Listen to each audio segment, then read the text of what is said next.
Decisiones, decisiones, decisiones. La vida está llena de decisiones. Tenemos que estar tomando decisiones para todo. Desde qué ropa nos ponemos, qué vamos a comer, a quién vamos a llamar.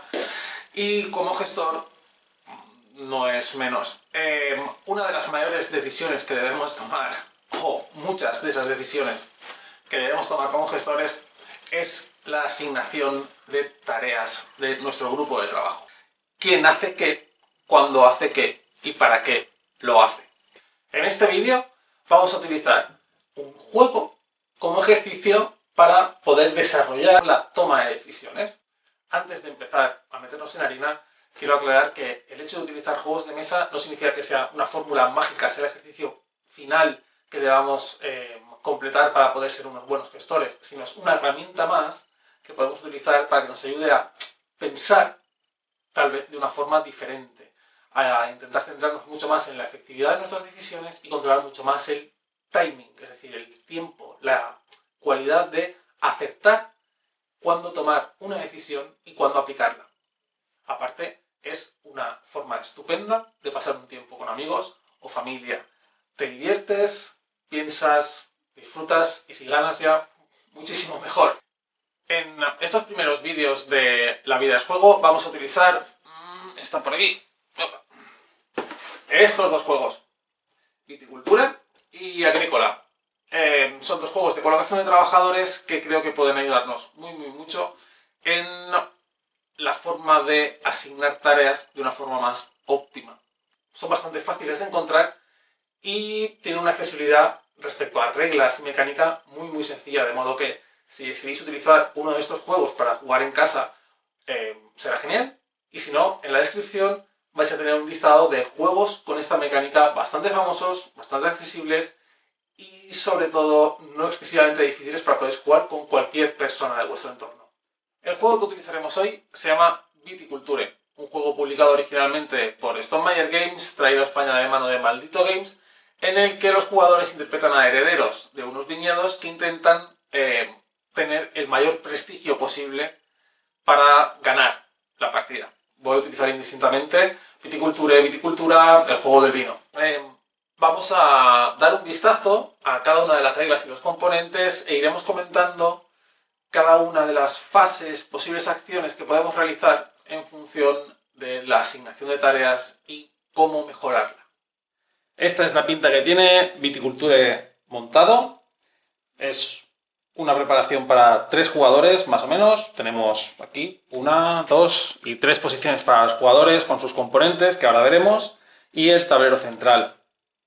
Vamos a dar una visión general y después veremos cada uno de los componentes y después cómo funciona realmente el juego.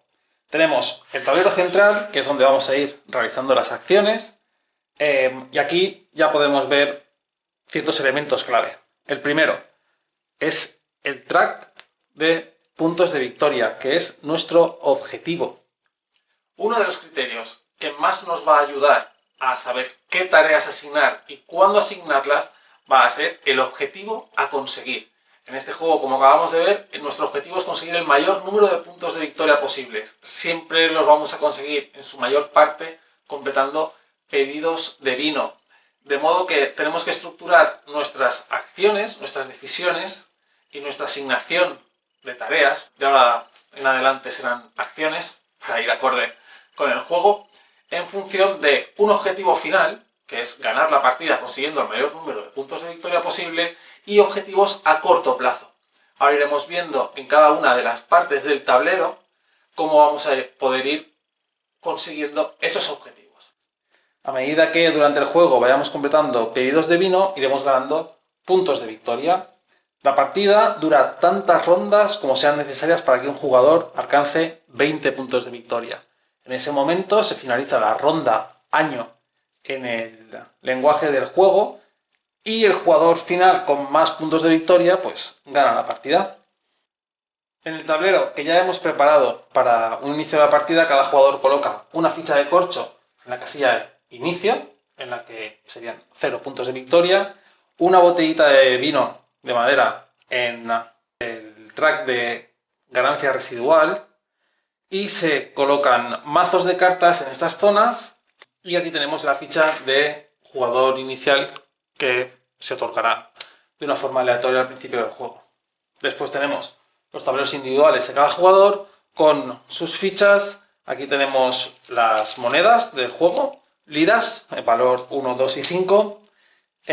Las fichas de uva y vino nos servirán para las dos cosas. Y las cartas de papá y mamá, que se dan al principio de la partida y determinan cuáles son nuestros recursos iniciales. Demos un vistazo al tablero individual de jugador. Después pasaremos al tablero general y veremos cómo se prepara del todo el inicio de partida y estudiaremos cada una de las acciones que podemos ir realizando. Aquí tenemos el tablero individual de un jugador, en el que tenemos todas las fichas que vamos a manejar durante la partida, las cartas de terreno que se nos otorgan al principio de la partida y la zona de juego individual. Podemos ver que hay diferentes zonas que tienen un coste y al lado un nombre de una estructura. Cada una de esas estructuras, a medida que se van construyendo, se colocan en la zona determinada del juego.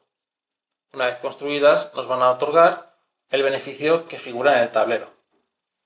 Las estructuras son un tipo de ayuda que va a hacer que nuestras acciones muchas veces sean mejores o incluso tener una acción fuera del tablero, como pueda ser el yugo, que nos permite o bien desarraigar una vid del campo que ya no vamos a necesitar o que ya no es tan buena porque hemos conseguido una vid mejor de una variedad de uva mucho mejor, o nos permite cosechar sin tener que utilizar la casilla del tablero central, lo cual nos permite una capacidad de maniobra mucho mayor.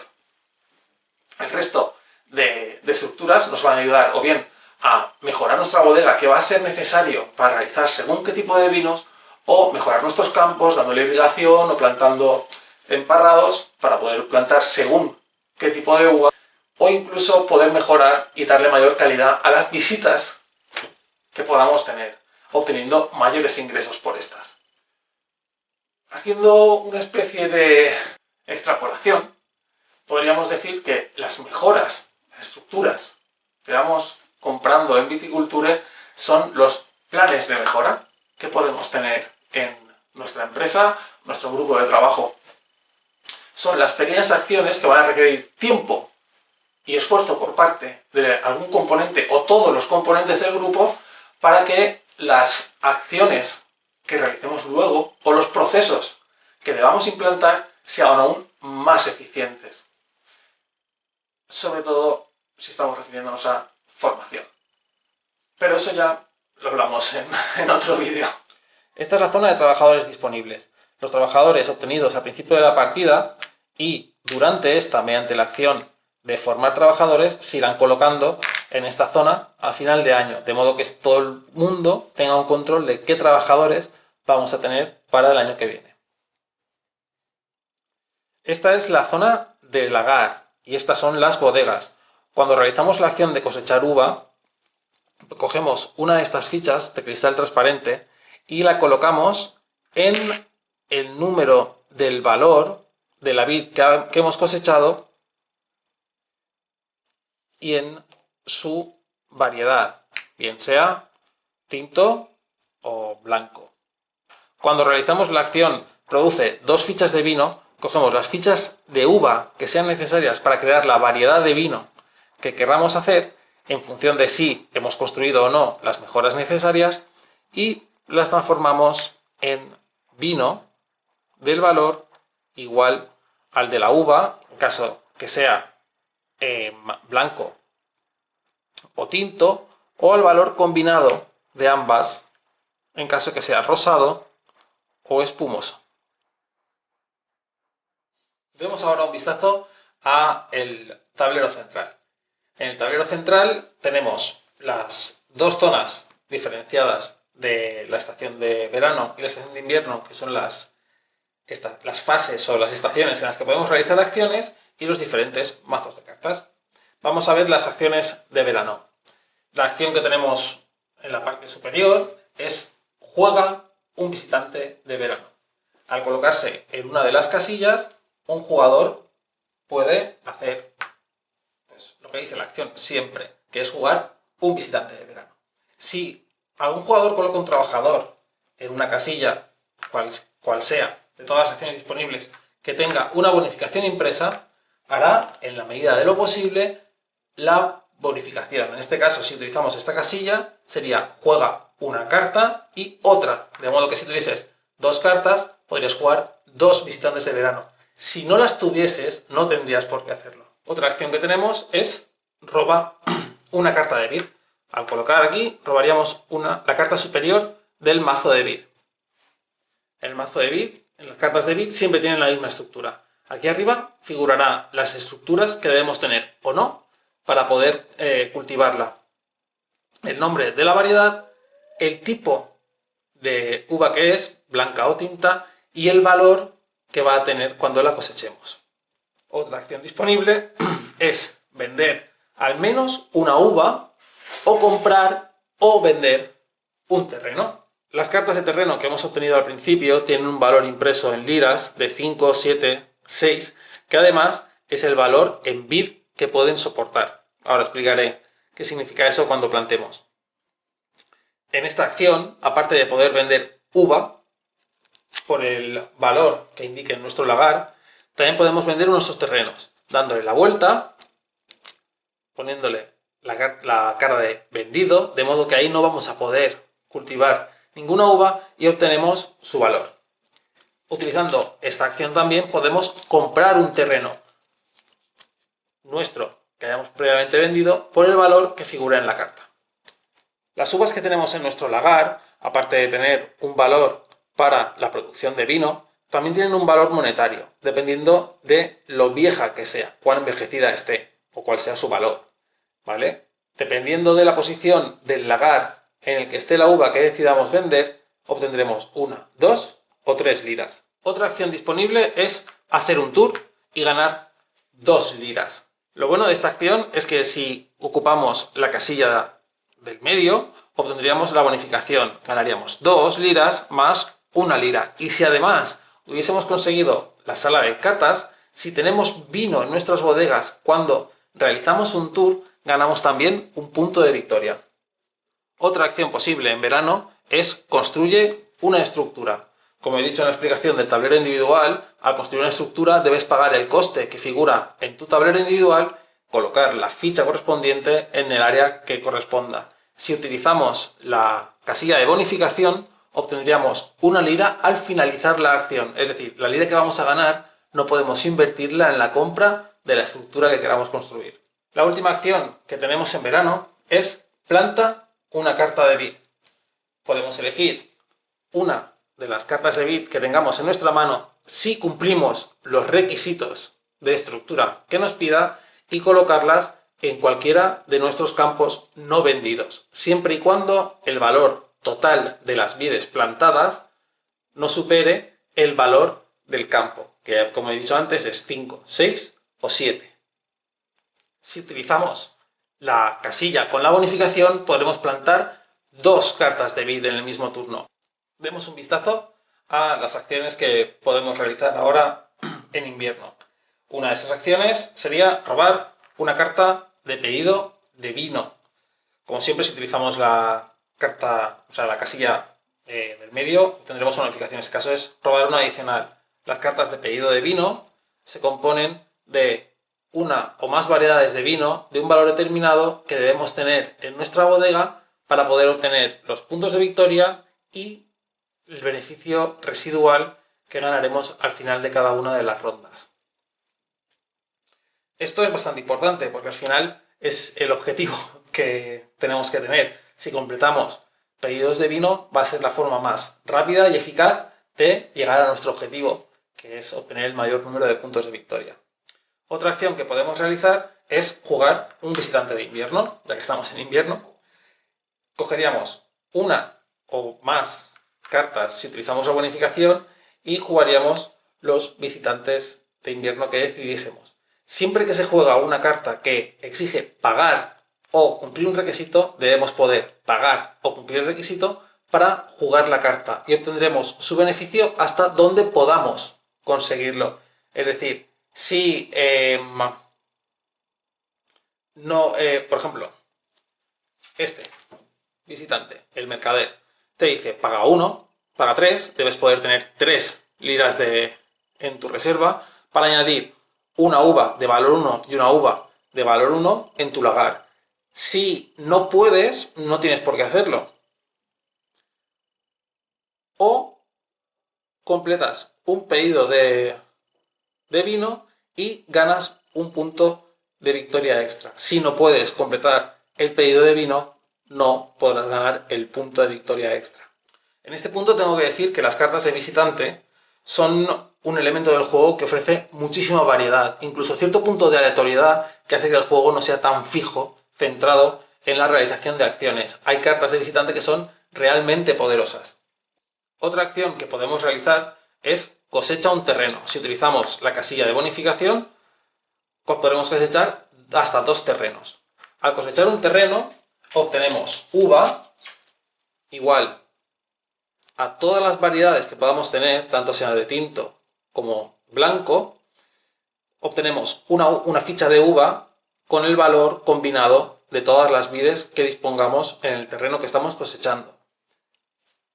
Como he dicho antes, se coge una ficha de cristal y se coloca en el lagar por el valor del terreno cosechado. En caso que no podamos colocar una ficha de uva recién cosechada en el lagar por el valor que hemos cosechado, debemos colocarla en la siguiente casilla inferior, por lo cual estaremos cosechando uva devaluada. Otra acción que podemos realizar es producir fichas de vino, que es lo que vamos a necesitar para completar los pedidos de vino. Al elegir la acción de producir vino, vamos a transformar la uva que tengamos en nuestro lagar en vino en nuestra bodega. Para eso hacemos lo siguiente: podemos coger hasta la combinación que sea necesaria de uva, en caso de que sea vino rosado o espumoso, la combinación de 2 fichas de uva para transformar el vino rosado o espumoso, que solo podremos producir si tenemos las bodegas grandes o medianas. O podemos coger 2 fichas de uva para transformarlas en vino por el valor de la uva. Al igual que pasa en la acción de cosechar uva, al producir vino, si transformamos uva en vino y la casilla del valor de la uva que vamos a transformar en vino está ocupada, debemos devaluar el vino y ocupar la casilla anterior libre. Si tenemos 2 casillas ocupadas, la anterior, y si no, la anterior, así hasta que lleguemos al 1, o no podamos ocupar ninguna de las casillas. Otra acción más que tenemos es completar pedidos de vino, que al final es de lo que va este juego. Al elegir esta acción, cogemos una de las cartas de pedidos de vino, podemos tener varias, recordad que el límite son 7 cartas en mano, al final del año. Si tenemos vino en nuestras bodegas que cumpla los requisitos de la carta, la descartamos y ganamos tantos puntos de victoria como indique la carta de pedido. En este caso ganaríamos 5 puntos de victoria y además moveríamos nuestra botella a 2 posiciones en el marcador de beneficio residual. Otra acción que tenemos es pagar 4 para formar un trabajador. Esta es la única manera que tenemos, a no ser que algún visitante nos eche un cable, de poder aumentar nuestro grupo de trabajo. La verdad es que muy económico no es. Ganar 4 liras no es muy fácil. Nos va a costar habitualmente una acción o haber completado muchos pedidos de vino para tener una ganancia residual suficiente. Al elegir esta acción, colocamos un trabajador en una casilla y en esta casita de aquí colocamos el trabajador que hemos formado. De modo que ese trabajador no va a estar disponible hasta el año siguiente. La última acción que tenemos en el tablero de invierno es gana 1. Es la única acción que no tiene límite de trabajadores. Cualquier jugador puede colocar un trabajador en esa casilla sin importar cuántos trabajadores hay en ella. No es la mejor opción, habitualmente es la acción más subóptima de todo el juego, pero a veces no tendrás más remedio que intentar ganar 1 para poder formar un trabajador o en el siguiente año, si tu ganancia residual no es lo suficientemente buena, poder construir una estructura, etc, etc. Vistas ya todas las acciones posibles dentro del tablero, podemos ver que tenemos tres tipos de objetivo a conseguir. Tenemos objetivos a corto plazo, que podrían ser cosechar uva, para poder así tenerla en nuestro lagar, para finalmente poder hacer vino. Objetivos a medio plazo, que sería completar pedidos de vino para conseguir puntos de victoria, y objetivo a largo plazo, que es tener el mayor número de puntos de victoria posible para poder así ganar la partida. Cada una de las acciones que emprendamos durante la partida estarán enfocadas a la consecución de uno de esos tres objetivos. El de corto plazo, que será conseguir uva para ponerla en nuestro lagar, hacer vino o ganar los puntos de victoria. Eso podremos hacerlo seguramente de un par de maneras posibles. La más básica siempre será con los trabajadores en el tablero. A veces los visitantes de verano o invierno nos podrán ayudar a conseguir alguno de esos recursos, incluso a conseguir puntos de victoria, y tendremos un poquito más fácil el poder ganar la partida.